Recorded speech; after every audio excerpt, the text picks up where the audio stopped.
quick video on drawing the brachial plexus. Then we're going to label the components, add the named nerves, and actually look at what fibers contribute from the anterior rami of each spinal nerve to each named nerve. So I've started by listing those spinal nerves, C5, C6, C7, C8, T1, that make up the brachial plexus. I've also listed roots, trunks, divisions, cords, and branches, commonly remembered as Robert Taylor drinks cold beer. We're going to be working proximal, distal, as we move from the spinal cord down the upper extremity.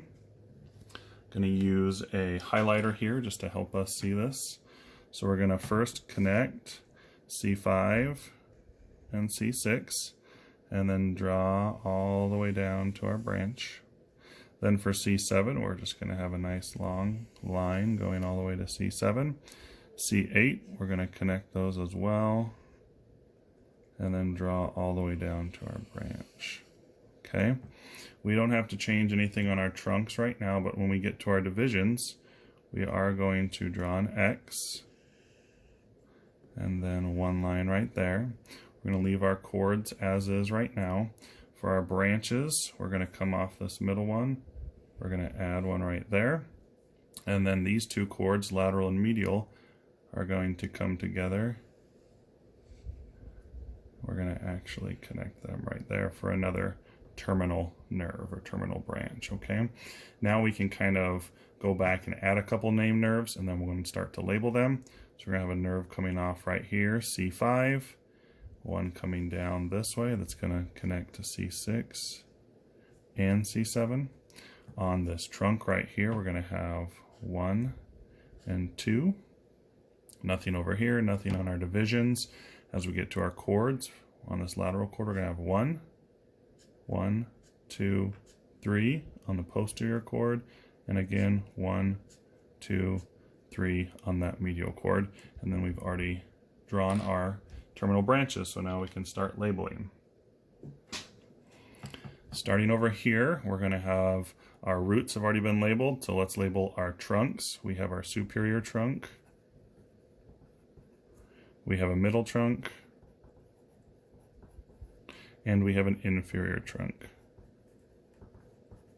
As we look at our divisions, they're either named anterior or posterior. I'm just going to use A or P. We have an anterior division right there, anterior division, and an anterior division. And then we have posterior, posterior, and posterior. Those posterior divisions following this middle trunk is going to turn into what we call the posterior cord. Here we have a lateral cord, and down here we have our medial cord. Okay, and then we're going to work back here again, proximal to distal. So this first nerve right here is going to be our dorsal scapular nerve.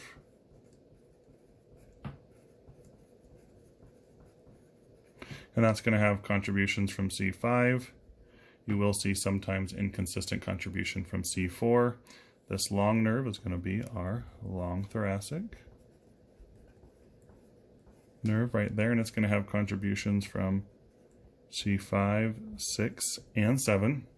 Moving to the superior trunk right here, we have our suprascapular nerve, and that's going to have contributions from C5 and C6. And then we have our subclavian nerve, which is also going to be C5 and C6.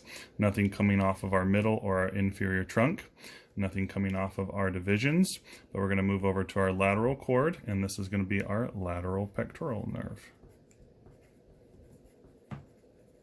with contributions from C5, 6, and 7. Coming down to our posterior cord, we're going to first label our upper subscapular. So here's our upper subscapular nerve. We're going to skip this one for a second because this is our lower subscapular. It can be easy to kind of chunk those together. And both our upper and lower subscapular nerves are going to have contributions from C5 and C6. In between them, we can call it our middle subscapular nerve, or probably more commonly called the thoracodorsal nerve. And this is going to have contributions from C6, 7, and 8.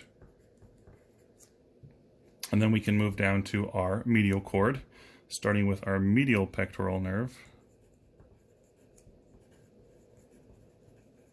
which is going to have contributions from C8 and T1. These two nerves are cutaneous nerves, so we have the medial cutaneous nerve of the arm and the medial cutaneous nerve of the forearm. So here's the arm, and I'm just going to say again, medial cutaneous nerve of the forearm. And for the medial cutaneous nerve of the arm, we have T1. And then for the medial cutaneous of the forearm, we have C8 and T1. Okay, now the terminal branch of our lateral cord is going to be our musculocutaneous nerve.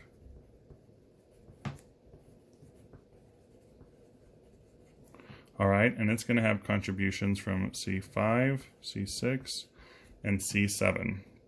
Then we have a terminal branch of our posterior cord coming straight down. It's going to be our radial nerve. And it's going to have contributions from C5, C6, C7, C8, and you will see sometimes inconsistent contribution from T1. Another terminal branch of our posterior cord is going to be our axillary nerve, which is going to have contributions from C5 and 6. Now we have a terminal branch from the lateral and the medial cord. That's what we drew right here coming together, and that's going to form our median nerve. Okay, and contributions for this are going to be C6, 7, 8, and T1. And then we also see inconsistent contributions sometimes from C5. And then we also have a terminal branch coming straight off this medial cord. That's going to be our ulnar nerve, with contributions from C8 and T1, and sometimes we see inconsistent contributions from C7. So here you have the brachial plexus drawn, all of the named nerves labeled, all of the components of the brachial plexus labeled, and the contributions from the anterior rami from each of our spinal nerves.